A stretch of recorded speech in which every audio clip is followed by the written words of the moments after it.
ভাবুন তো এরকম দুজন যুবক-যুবতী যদি একটা নির্জন দ্বীপে আটকে যায়, কোনোভাবেই দ্বীপ থেকে বের হতে পারে না, তাহলে তাদের মাঝে কি ঘটতে পারে? হ্যাঁ, আমি জানি আপনার মাইন্ডে এখন কি ঘুরতেছে। সেরকম কিছু কি আসলেই ঘটে? চলেন গল্পটার শুরু থেকে দেখা যাক। গল্পের শুরুতেই আমরা দুইজন চাচাতো ভাই-বোনকে দেখতে পাই। ছেলেটার নাম রিচার্ড, মেয়েটার নাম এমিলি। রিচার্ডের বাবা এই দুজনকে নিয়ে সান ফ্রান্সিসকোর উদ্দেশ্যে রওনা হয়। তো কয়েকদিন এভাবেই চলে যায়। হঠাৎই একদিন চারপাশে তাদেরকে কুয়াশার মতো কি জানি ঘিরে ফেলে আর তাদের শিপে আগুন ধরে যায়। সবাই ছোটাছুটি শুরু করে দেয়, সবাই যে যার মতো পালাই যায়, কিন্তু জাহাজের কুক যার নাম ছিল প্যারি, সে রিচার্ড আর এমিলিকে নিয়ে একটা ছোট নৌকায় নিজের সাথে নিয়ে নেয়। এখন চারিদিকে তো ধোঁয়া, সে কিছু দেখতে পারতেছে না আর সে আন্তাজেভাবে যেতে থাকে। পরে দেখে এমন এক জায়গায় আসছে যেখানে আশেপাশে কিছুই নেই, জাহাজেরও কোনো দেখা নাই। এদিকে এমিলি আর রিচার্ড তো ক্ষুধা পিপাসায় ক্লান্ত হয়ে শুয়ে পড়ে। পরের দিন তারা দেখে সমুদ্রের স্রোত তাদের তিনজনকে এক অজানা দ্বীপে নিয়ে আসছে। যাক, এখন তো একটু স্বস্তি পাওয়া গেল।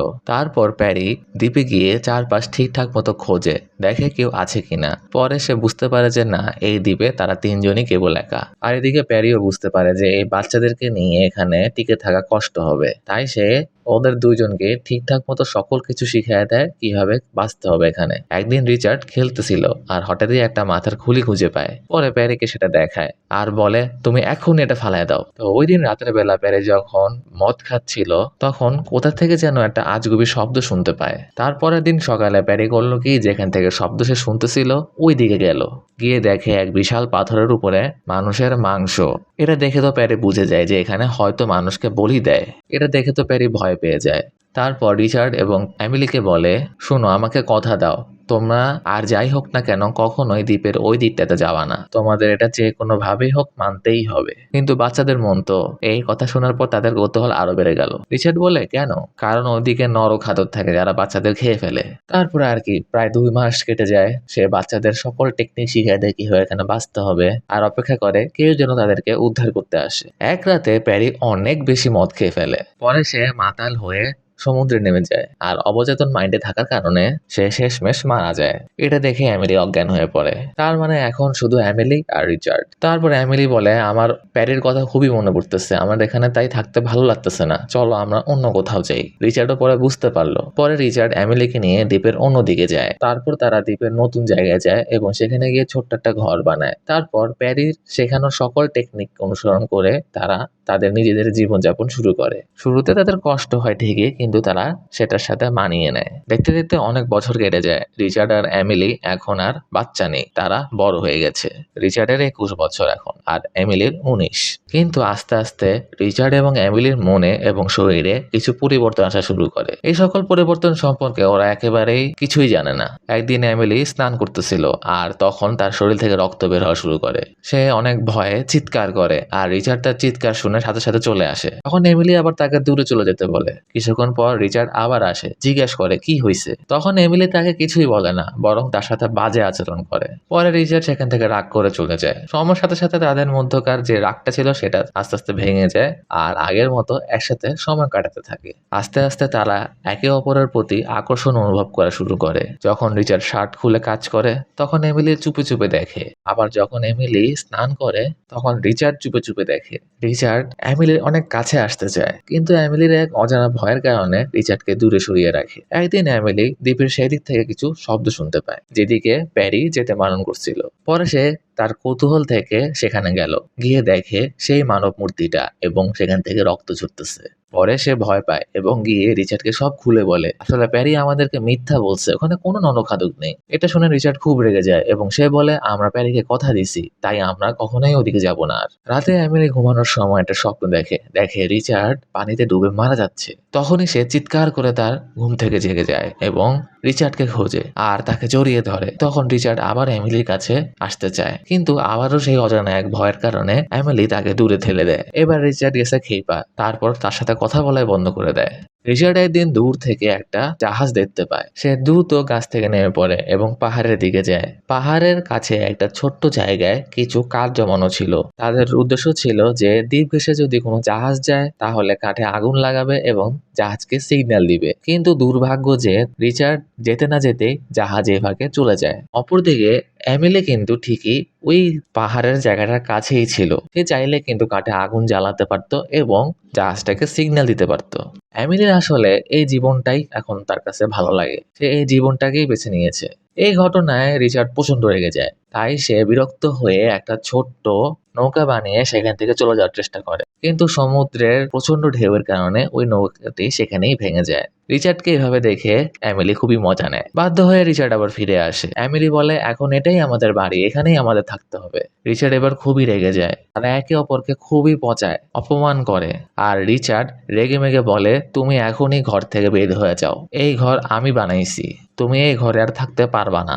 এমিলি তার কাছে অনেকবার ক্ষমা চায়, কিন্তু রিচার্ড তাকে ক্ষমা করে না। ফলে এমিলিকে বাইরেই ঘুমাতে হয়, নিজের খাবারের ব্যবস্থা একাই করতে হয়। এদিকে রিচার্ড তার এই অবস্থা দেখে মজা নিতে থাকে। এর মধ্যেই একদিন তার পা বিষধর মাছের উপর পড়ে যায়, যার কারণে সে প্রচন্ড ব্যথা পায়। কষ্ট করে সে কোনোভাবে দ্বীপে ফিরে আসে, অনেক অসুস্থ হয়ে পড়ে আর এক গুহার মধ্যে শুয়ে থাকে। রিচার্ড এমিলিকে এভাবে পড়ে থাকতে দেখে তার খুব মায়া হয়, সব রাগ ভুলে যায়। পরে সে এমিলিকে কোলে নেয় এবং পাহাড়ের সামনে আসে আর প্রার্থনা করে। এমিলির অবস্থা তখন খুব খারাপ, সে এখন অজ্ঞান। এখন রিচার্ড ভাবে, এমিলি যদি কিছু হয়ে যায় তখন আমি কি করব। তাই সে পাহাড়কে প্রার্থনা করে বলে, এই দুনিয়ায় এমিলি ছাড়া আমার আর কেউ নেই। এমিলি যদি চলে যায় তাহলে আমি কার সাথে থাকবো? আমি আর এমিলির সাথে রাগ করব না। কিছুক্ষণ পর এমিলির জ্ঞান ফিরে আসে। রিচার্ড এমিলিকে সুস্থ দেখে অনেক স্বস্তি পায়। সে বলে, আমি তোমার এই অবস্থা দেখে অনেক ভয় পেয়ে গেছিলাম। যদি তোমার কিছু হতো তাহলে আমার কি হতো? এখন তাদের মাঝে আর কোনো বাধা নেই। তারা কাপলের মতো দুজন এই দ্বীপে থাকা শুরু করে। রিচার্ড লক্ষ্য করে এমিলি আর আগের মতো নেই। এমিলি আগের মতো রিচার্ডকে তার কাছে আসতে দেয় না। সে সারাদিন খালি খায় আর কথায় কথায় খালি রেগে যেত। রিচার্ড এমিলিকে এসব সম্পর্কে জিজ্ঞেস করে। এমিলি বলে, আমি নিজেও জানি না, আমার শরীরটা ঠিক নাই, আমার কেমন জানি বমি বমি লাগে এখন। তারপর সে রিচার্ডের হাতটা তার পেটে নিয়ে বলে, আমার মনে হয় আমার পেটের ভিতরে কিছু একটা আছে। রিচার্ড এর আগা মাথা কিছুই বুঝে না। সে ভাবে হয়তো সে বেশি খাওয়ার কারণে তার পেট বেশি বড় হইতেছে। একদিন রিচার্ড হঠাৎ আজীব আজীব শব্দ শুনে।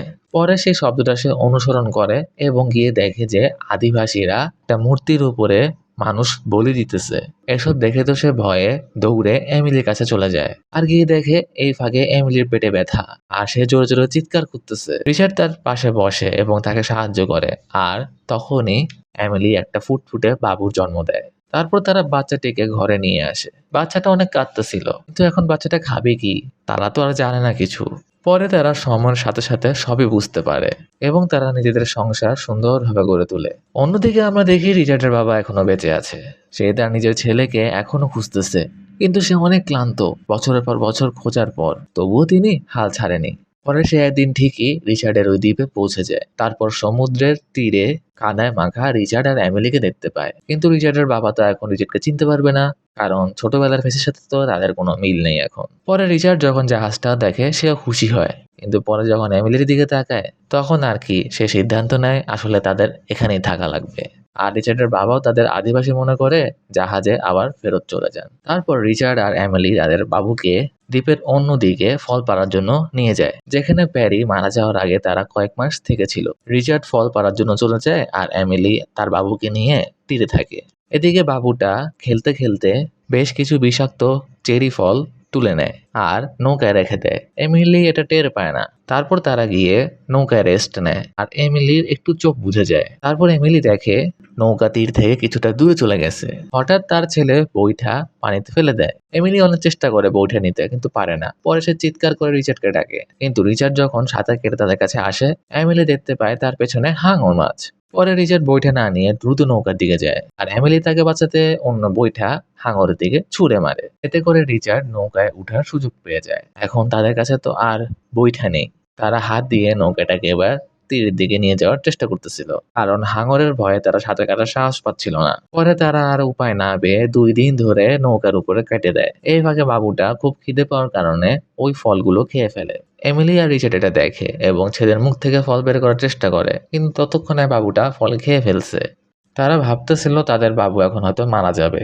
তাই তারা দুজনেই এখন সিদ্ধান্ত নিল নিজের সন্তানকে এভাবে মরতে না দেখে তারাও এই ফল খেয়ে ৩ জন একসাথে মরবে। তারপর তারা ২ জনই ওই বিষাক্ত ফল খেলো এবং ৩ জন জড়িয়ে ধরে শুয়ে থাকলো। সৌভাগ্যবশত তাদের বোট একটি বড় নৌকার সাথে চলে আসে। আসলে ওই বেড়িটা এতটাও বিষাক্ত ছিল না, ওটা শুধুমাত্র তাদেরকে অজ্ঞান করছিল। কিছুক্ষণ পর রিচার্ডের বাবা তাদেরকে দেখে। তারপর রিচার্ডের বাবা এবং কিছু লোক মিলে ছোট নৌকা করে তাদেরকে দেখতে আসে। রিচার্ডের বাবা বলে, এই এরা কি মারা গেছে? না স্যার, এরা ঘুমাইতেছে। তাদের তখন বাঁচিয়ে নেওয়া হয়। আর এখানেই গল্পটা শেষ হয়। সো এরকম আরো সুন্দর সুন্দর মুভির রিভিউ সামনে পেতে হলে আমার চ্যানেলটি অবশ্যই সাবস্ক্রাইব করবেন, শেয়ার করবেন এবং লাইক দিতে যেতে ভুলবেন না। সো আজ এ পর্যন্তই, টাটা।